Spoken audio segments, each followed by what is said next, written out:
The next thing in cold calling would be door knocking. Now this is good for foreclosures, but you can, if you like a neighborhood, you can do the old, hey, I was talking to Joe down the block. Anyone ever had someone come up to the door and try to sell them something? All the time, right?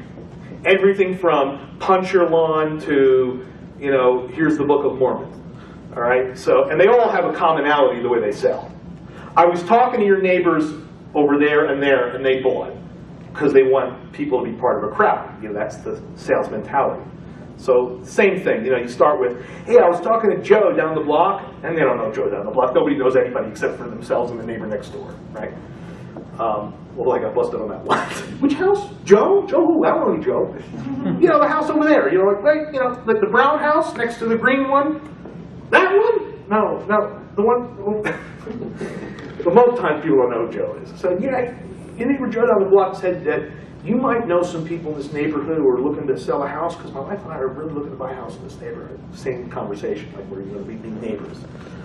Oh yeah, so-and-so over there tried selling his house for like 2 years and he couldn't sell it, or so-and-so just died, or so.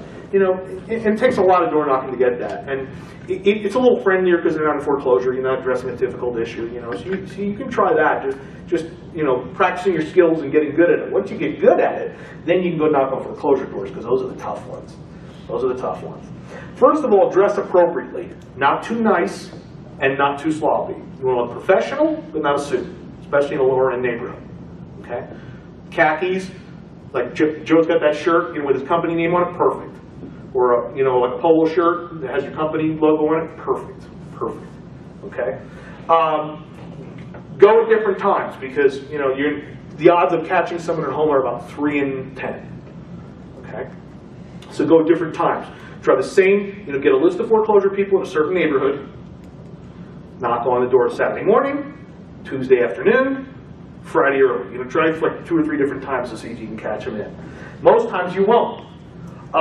Bring in a partner of the opposite sex with you. That takes people, especially if you're a guy. Because if there's a woman at the door and you're a dude knocking, strange dude knocking, they don't want to let you in, and for good reason. Okay? But if it's the opposite, if you're a female and there's a dude, she's like, hey, female. I haven't had one of those in my house in a long time. Doesn't be a lot nicer. However, if you're a couple, it's less intimidating, because most people don't think of being scammed by a couple.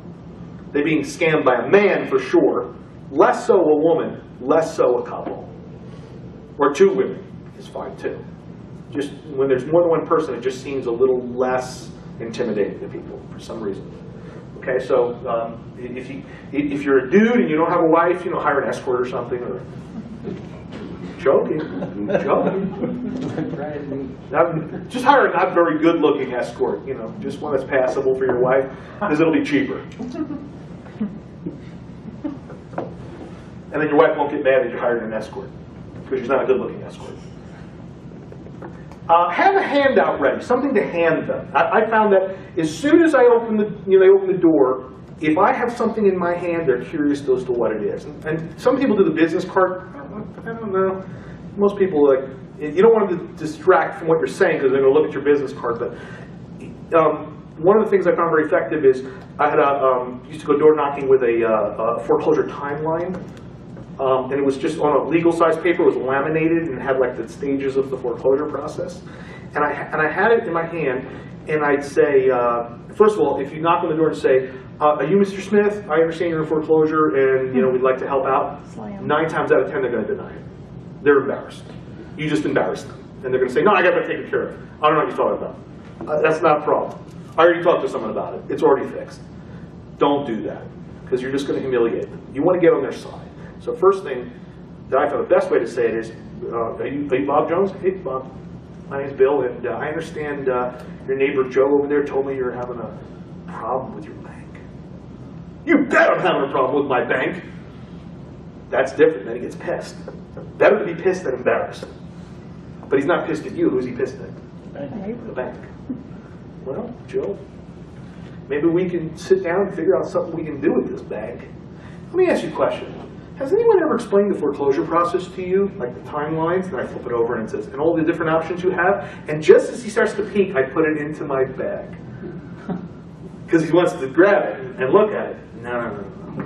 Put it in the bag, say, you know what? Do you have 15 or 20 minutes sometime later this week? We can sit down, you and your wife, and we can discuss, what to expect and what your options are, and see if there's anything we can do to get you through this problem.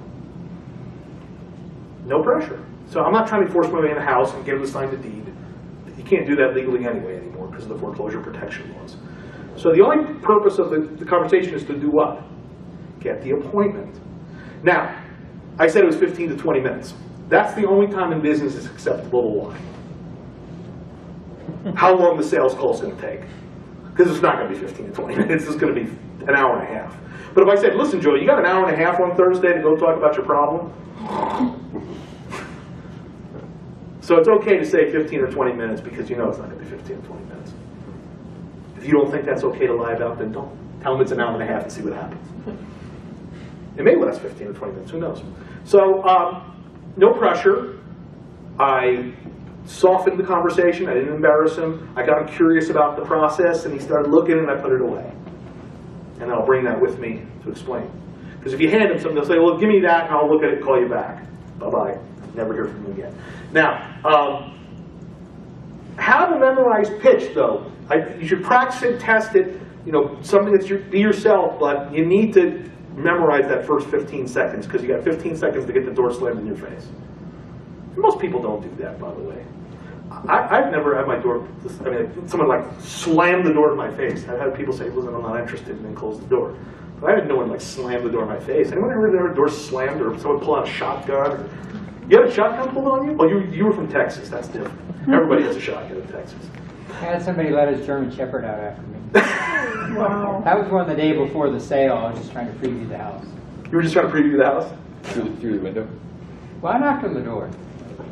He just opened the door and let the dog after He you? ran to the back to get his dog. He said, I'm letting my dog out. He did.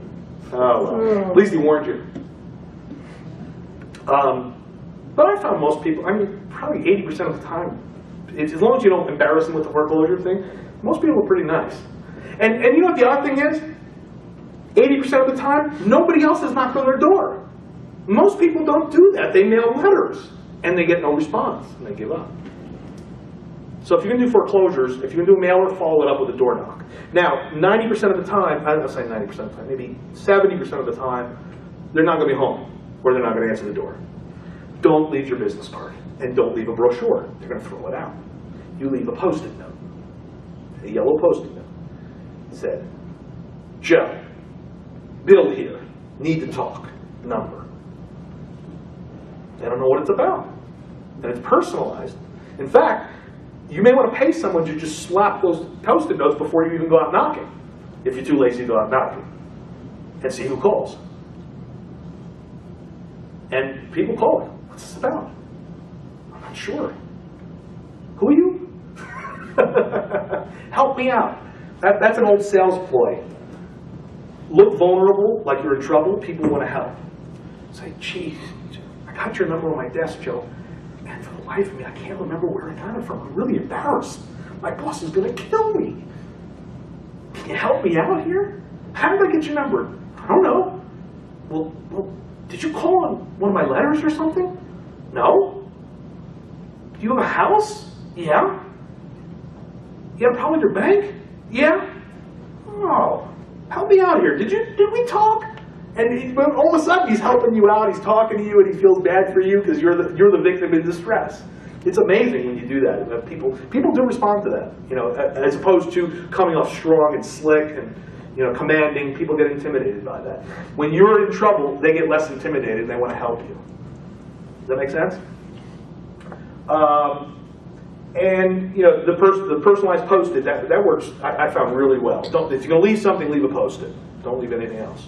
We've tried door hangers, tried brochures, tried business cards. Nobody calls back. Post-its, they call. A lot of people do call on the Post-it.